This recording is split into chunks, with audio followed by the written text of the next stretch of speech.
Sunod naman ang tanong ng taong bayan kay Princess tungkol sa pagsuporta niya noon sa pagkagusto ni Fred kay Waynona. Pero naging malapit din naman siya dito noong nawala si Waynona. Deep down, was there ever jealousy? Were you truly just supportive, or was there a moment you saw Waynona as competition? Okay po. Actually, pinakahit ko na question yan. But, ayun nga, truthfully po talaga, the first few weeks talaga na, ayun nga, bukang bibig ni Fred, si Waynona. Supportive po talaga ako sa kanila and kay Waynona din. Kasi honestly, wala talaga akong feelings or wala talagang something kay Fred nun. So Waynona is or was not competition? Waynona was never a competition. Never. For me. Yes, never. You said something kanina right after I asked the question. Sabi mo, yan ang hatest mo na question. Bakit?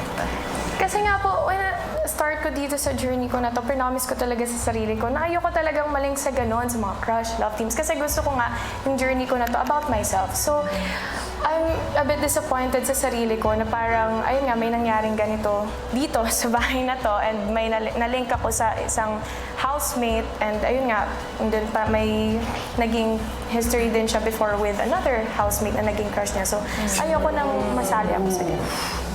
Curious ako sa hatol ng jury. Okay, eto, tanongin natin ang ating jury. Jury? Sinabi ba na truth or lie? Truth! Truth! Churchmate. 12 the truth. 0 lie. May happy cheer siya. Yes.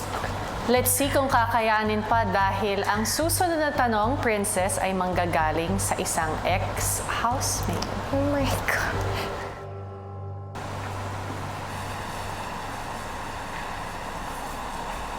Pwede ka nang umikot, Princess. Welcome back, ex-housemate Lee. Princess, Yes. sino sa Ultimate 8 ang gusto mong tanggalin at palitan? Tapos yung papalitan ay manggagaling sa mga ex-housemates. Bigyan mo ko ng pangalan.